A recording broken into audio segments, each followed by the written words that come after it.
जय श्री राम। परम प्रिय मेरे भाई बहन, लोक भाषा में जिसको जीतिया ज्योतिया कहते हैं, शास्त्र में जीवित पुत्र का व्रत कहते हैं, प्रतिवर्ष आश्विनी मास के कृष्ण पक्ष की अष्टमी को मनाया जाता है। 2023 में 5 अक्टूबर को नहाय खाए और प्रातः उद्गन का कार्यक्रम होगा। 6 तारीख को ये पूर्णतः व्रत है। 7 तारीख को प्रातः 10:35 पर इस दिव्यतम व्रत का पारण करना होगा। इसकी जितनी प्रशंसा की जाए उतना ही कम है। सभी माताएं बहनें श्रद्धा विश्वास पूर्वक इस व्रत को करती हैं। अच्छी बात तो यही होती है, आसपास नदी हो तालाब हो वहां जाकर माताएं बहनें पूजा करती हैं। पर कई बार अगर वो उपलब्ध नहीं है, शहरों में है अथवा तालाब बहुत दूर है, तो माताएं बहनें एक गड्ढा बना लेती हैं। और आज के समय में शहरों में तो ये भी देखा गया है कि बड़ा सा प्लास्टिक का टब ले आती हैं और उसी के चारों तरफ सब बैठ जाती हैं और वहीं पर पूजा करती हैं और उसमें कुशा का जो है जीमूत वाहन का स्वरूप बनाती हैं। कई बार ये भी देखा गया है कि गमले में उनको जो है स्थापित करती, मतलब गाड़ देती हैं उनका स्वरूप बना करके, क्योंकि प्लास्टिक के उसमें रखना बहुत ही कठिन होता है, पर करती अवश्य है। तो ये महत्वपूर्ण नहीं कि हमने गमले में किया, प्लास्टिक में किया, नदी में किया, हमें व्रत उपवास करना महत्वपूर्ण है। जैसा कि नहाय खाए के दिन आप सभी लोग जानते ही हैं कि पहले जो है मरुआ की रोटी, झिंगनी की सब्जी, नोनी का साग, ये सब इत्यादि परंपरा में बनता है।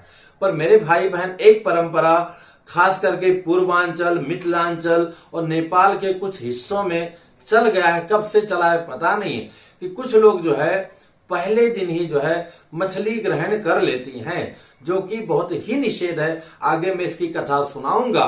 कथा में ही आया है कि जिसने मछली खाया उसका व्रत भंग हो गया, मतलब मांस खाया उसका व्रत भंग हो गया। और जो बिल्कुल निष्काम भाव से श्रद्धा विश्वास पूर्वक निराहार रहकर किया उसका व्रत पूर्ण हुआ। तो आप सबसे हाथ जोड़ के प्रार्थना है कि अज्ञानतावश अगर आप लोग मछली ग्रहण कर रहे हैं तो ऐसा मत कीजिएगा। कई इसमें सारे प्रमाण आए हैं कि कब करना चाहिए। तो प्रदोष समय स्त्री पूज्यो जीमूत वाहन, प्रदोष काल के समय स्त्रियां कई जगह पे पूजा करती हैं और कई जगह जो है मध्याह्न काल की भी बात आया है। तत्र व्रतोत्सवम कुर्यान कुर्याद परेहनि पारणम तो परदिने तिथ्यन्ते कार्यम। इसका जो पारण किया जाता है तिथ्यांते, मतलब अगले दिन जब तिथि अष्टमी पूर्ण हो जाए उसके बाद ही पारण किया जाता है, जो कि इस वर्ष 2023 में 10:35 के बाद में पारण का समय है। प्रातः से ही कहने के लिए तो 6 तारीख का व्रत है, जो बिल्कुल निर्जला रहती हैं देवियां, लेकिन वो 5 से ही उसका पूरा नियम प्रारंभ हो जाता है।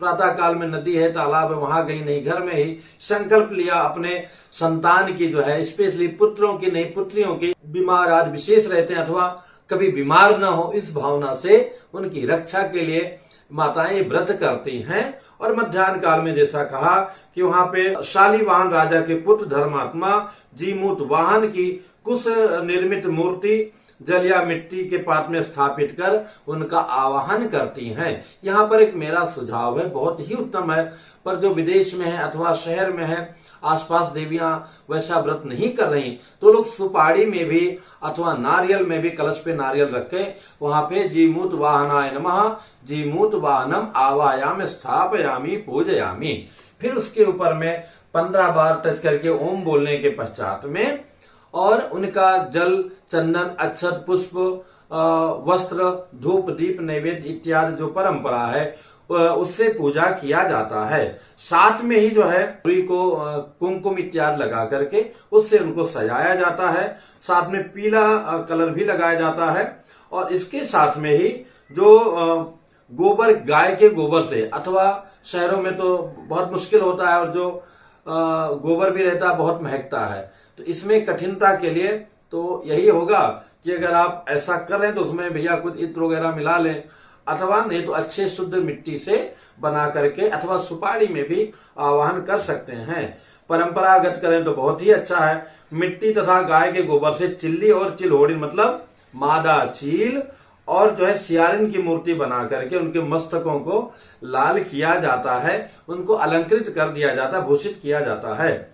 और वंश में वृद्धि होती रहे इसलिए अन्य पुष्पों के साथ में बांस के पत्तों को चढ़ाया जाता है। जहां पे बांस पड़ा रहता है वहीं पर उगाता है, तो बांस के पत्तों को भी पूजन में चढ़ाया जाता है। कई लोग उसका मंडप भी बनाते हैं। अपने व्यवस्था अनुसार कार्य करना चाहिए। और पुत्र ही नहीं पौत्र इत्यादि की भी आयु के लिए कार्य किया जाता है। बड़ा ही इसका महत्व है। कई जगह इसका वर्णन आया है कि आश्विनी कृष्ण पक्षे तो या भवे दष्टमी तिथि स्त्रिय तस्याम पुत्र कामा सहर्षिता। पुत्र काम के लिए हर्षित होकर कार्य करती हैं। जो बताया था कि पीला और लाल से रंगा जाता है, तो पीत लोहित वर्णंच कार्पा शस्त्र भैरवे च प्रकल्प प्रांगणे कोष्ठम कृत्वा पुष्करणी तथा वहां पे नदी आदि का गठन किया जाता है। फिर आगे भी लिखा है चिल्ली श्रृंगाली कर्तव्य, चिल्ली और सियारिन का वहां पे बनाते हैं। और गोमयर मृतिकाद भी, मतलब गोबर और मिट्टी आदि से बनाते। यथोपचार पूजा भिस्तम देवम विप्र रूपिणम उपवासा प्रकुर्वन्ति तास्यु पूर्ण मनोरथा।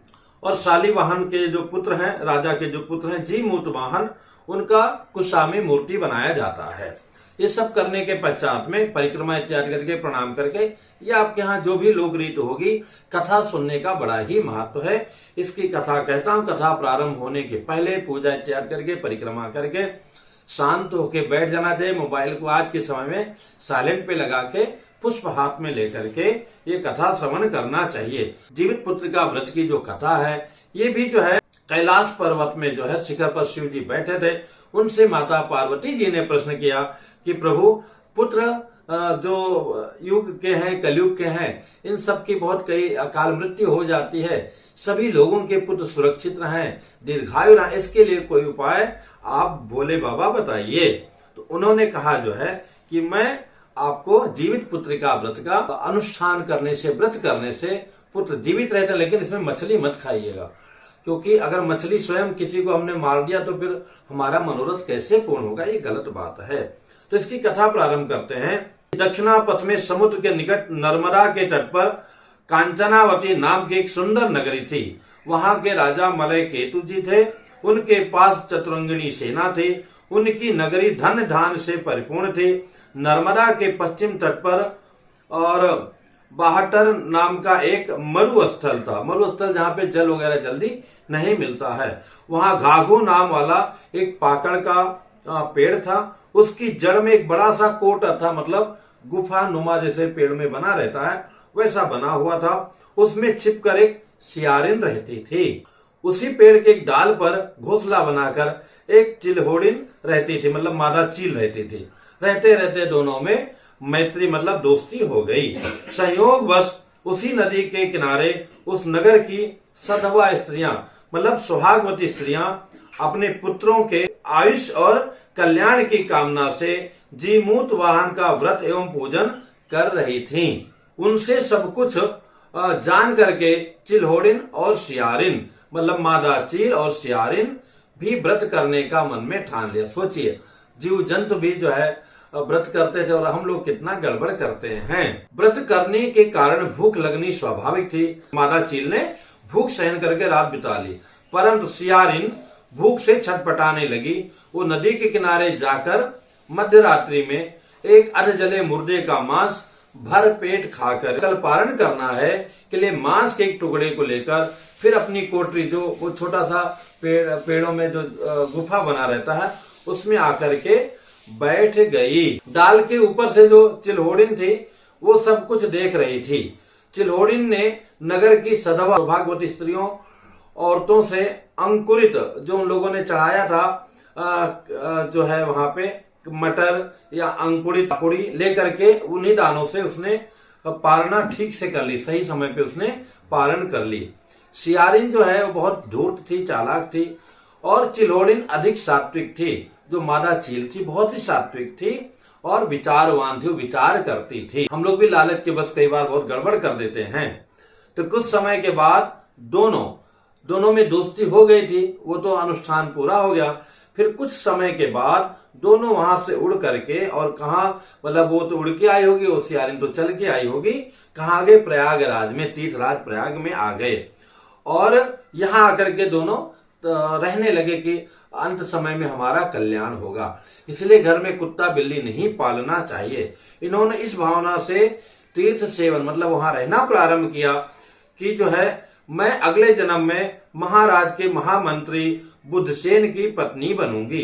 इस संकल्प एवं मनोरथ के साथ अपने प्राणों का उत्सर्ग कर दिया। इधर सियारिन ने भी जो है मैं महाराज मलय केतु की रानी बनूंगी, इस भावना से, इस मनोरथ से उसका भी जय जय सियाराम महाप्रयाण हो गया, मतलब मर गई। इस मनोरथ और संकल्प के साथ अपने प्राणों का त्याग किया। दोनों का जन्म भास्कर नामक दैवज्ञ ब्राह्मण के घर में हुआ। दोनों कन्याओं में नाग कन्या और देव कन्या के असाधारण गुण लक्षित हो रहे थे। नाग कन्या भी सुंदर होती हैं, पर उनका स्वभाव बड़ा अलग होता है, और देव कन्या सांवली होते हुए भी उनका स्वभाव अद्भुत होता है। चिल्होड़िन जो थी वहां मतलब माता चील, उसका इस जगह पे नाम पड़ा शीलवती रखा गया। वहीं पे जो सियारिन थी जिसने चुपचाप मांस भक्षण कर लिया था, उसका नाम रखा गया कर्पूरावती। मादा चील थी, उसका नाम शीलवती था। तो शीलवती का विवाह मंत्री, राजा के जो मंत्री बुद्धसेन से हुआ, और कर्पूरावती का विवाह राजा मलय केतु के साथ में हुआ। राजा और मंत्री दोनों धर्मात्मा एवं न्यायवादी थे। प्रजा को राजा अपने पुत्र के समान मानता था, और प्रजा भी उन्हें खूब मानती थी। समय के अनुसार शीलवती और कर्पूरावती को भी 7 पुत्र हुए। शीलवती के 7 पुत्र, जो चील थी वही इसमें जो शीलवती बनी थी, 7 पुत्र जीवित थे, पर कर्पूरावती मतलब जो सियारिन थी उसके जो 7 बच्चे थे वो एक एक करके काल के गाल में समाते गए, मतलब कि वो मृत्यु को प्राप्त हो गए। कर्पूरावती बहुत दुखी रहती थी। उधर शीलवती के सभी पुत्र हमेशा राजा की सेवा में उपस्थित रहते थे, हाजिर रहते थे। वे सब बड़े विनयी और राजा के आज्ञाकारी थे। रानी उन्हें देखकर जलती रहती थी। उसे ईर्ष्या होती थी कि शीलवती के सभी पुत्र जीवित हैं और मेरे पुत्र सब जय जय सियाराम हो गए। एक दिन रानी ने रूठ करके खाना पीना और बोलना भी बंद कर दिया। राजा को जब ये मालूम हुआ तो वो इसे मनाने के लिए गए, और उसने एक भी न सुनी। आखिर परेशान होकर राजा ने कहा, तुम जो कुछ कहोगी मैं वही करूंगा, तुम मान जाओ, प्रसन्न हो जाओ, दुखी मत रहो, क्योंकि तुम महारानी हो। तुम दुखी रहोगी तो मैं दुखी रहूंगा, और मैं दुखी रहूंगा तो राजकाज कैसे चलेगा। तुम उठो और भोजन ग्रहण करो।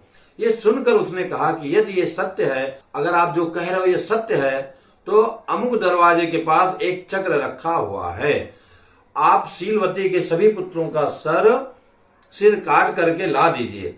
ऐसा नहीं चाहते हुए भी राजा ने आखिर वही किया जो रानी चाहती थी। अपने मंत्री के 7 पुत्रों का रानी ने 7 बांस के बने, रानी ने 7 बांस के बने डाला या बर्तन में एक एक सिर रखकर और उसे कपड़े से ढककर शीलवती के पास भेजा, उन्हीं के बच्चों का सिर। इधर जीमूत वाहन ने उनकी गर्दन को मिट्टी से जोड़कर एवं अमृत छिड़ककर उन्हें जीवित कर दिया। जाको राखे साइया, प्रभु आपकी कृपा से सब काम हो रहा है। जिसके नटवर नागर जो है रक्षा करने वाले हों तो उसका कौन बिगाड़ सकता है। तो जोड़कर अमृत छिड़क कर उन्हें जीवित कर दिया। सौगात के रूप में भेजे गए सभी सिर ताल के फल बन गए। ये जानकर रानी तो और आग बबूला हो गईं। वो क्रोध के मारे अत्यंत कुपित हो गई और डंडा लेकर के शीलवती को मारने के लिए पहुंच गई, क्योंकि क्रोध में व्यक्ति को होश नहीं रहता है। लेकिन भगवान की दया से शीलवती को देखते ही उनका क्रोध शांत हो गया। शीलवती उसे लेकर के मां नर्मदा के तट पर चली गईं। दोनों ने स्नान किया। बाद में शीलवती ने पूर्व जन्म का याद दिलाते हुए उसे बताया कि तुमने सियारिन के रूप में व्रत को भंग कर दिया, मुर्दा खा लिया था रात्रि में ही। उसे सब कुछ याद आ गया। ग्लानि और संताप से उसके प्राण निकलने लगे। राजा को जब ये मालूम हुआ तो उसने अपना राज्य मंत्री को सौंप दिया और स्वयं तप करने के लिए चला गया। शीलवती अपने पति और पुत्रों के साथ प्रसन्नता पूर्वक रहने लगी। जितिया व्रत के प्रभाव से उसके सभी मनोरथ पूर्ण हो गए। इस प्रकार महात्मा की कथा बताने के अनंतर भगवान शंकर ने कहा, हे देवी, जो सौभाग्यवती स्त्री जीमूत वाहन को प्रसन्न करने के लिए व्रत एवं पूजन करती है एवं कथा सुन करके ब्राह्मण को दक्षिणा देती है, वो अपने पुत्रों के साथ सुख पूर्वक पृथ्वी पर पूर्ण समय व्यतीत कर अंत में विष्णु भगवान के धाम विष्णु लोक को प्रस्थान करती है।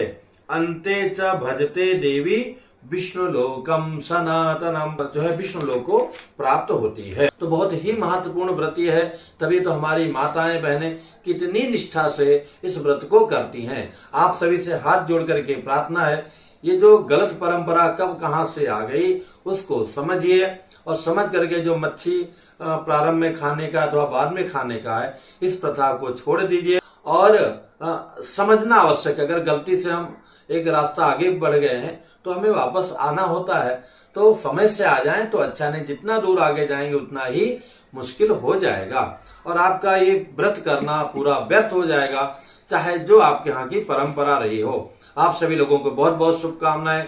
जय सिया राम।